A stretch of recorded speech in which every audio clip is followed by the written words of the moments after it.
Dispatch is a choices matter game where your decisions genuinely influence the story. And when I noticed that less than 1% of players had actually completed all achievements, I took that as a challenge and a vague threat to my sanity. This is my first time achievement hunting. To even have a shot at full completion, I had to play this 3 times. I made decisions that broke my heart. My palms got sweaty, knees weak, arms heavy. I didn't start playing until November 13th, the day after they released the final episode. And somehow, in that complete blind run, I managed to unlock 55% of the achievements, mostly the easy ones that they hand you on a silver platter. I had no guide, no idea what I was doing. I kind of romanced Invisigirl on purpose, but not on purpose. I could not read the tone through some of the choices. That's on me, that was a me problem, and ended up accidentally flirting with her in some spots. But some of it was kind of forced, I'm not gonna lie. But my ultimate goal was reforming her, and I took my manager title seriously. I ended up firing Coop, hired Waterboy, Shroud died because I was emotionally driven by his dirty fucking hands on our baby boy beef. And by the end, looking back while editing the Let's Plays, 55% didn't feel bad, it just wasn't enough. Clearly I had work to do, and it was time for run 2, and I hopefully would be smarter this time.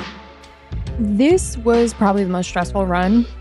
Why was it stressful, you may ask? Oh, I don't know, probably because I had to do literally the exact opposite of run 1 and become an absolute menace to Vizzy. I fired Sonar, breaking my own little bat boner heart, hired Mama Man, neglected Vizzy until she turned into a villain, and was actually shocked when she killed Shroud. I thought I was gonna get the option to still spare him. Was not expecting that. This run was all about achievement cleanup. I grabbed Shift Was Lit by completing the very first shift thanks to the low stat requirements and the pretty forgiving mission wording in that one as you get the hang of it. The verbiage was really good to kind of pinpoint who you had to do, but time management was important there. I did have to look up Love 'em from a mouth to my butt, which requires the choosing of the least popular donut in the Granny's Donut scene. Shout out to the community for confirming it was plain glazed. During episode 5's bar fight, I hid Robert's identity, unlike run 1, which secured another achievement. Phoenix's down nearly broke me because failing missions on purpose is way harder than it sounds, especially with some of the people that I was trying to down. The timing was just not working with my missions. Modded was also a nightmare thanks to how I leveled the stats and having Mama Man instead of Waterboy. His stats come permanently padded, pre-padded for you. Ended up once again relying on the community for their Happy Now, which requires choosing cigars instead of Twinkies during Trackstar's flashback. On the flip side, Overkill was easy. Phenomemon's higher stats made filling the entire graph in a single call way more manageable, especially in episode 8 when Blonde Blazer auto-succeeds a mission if you end up failing it. Run 2 wasn't about enjoying the game, it was about wrestling it, so for run 3, I needed a reset.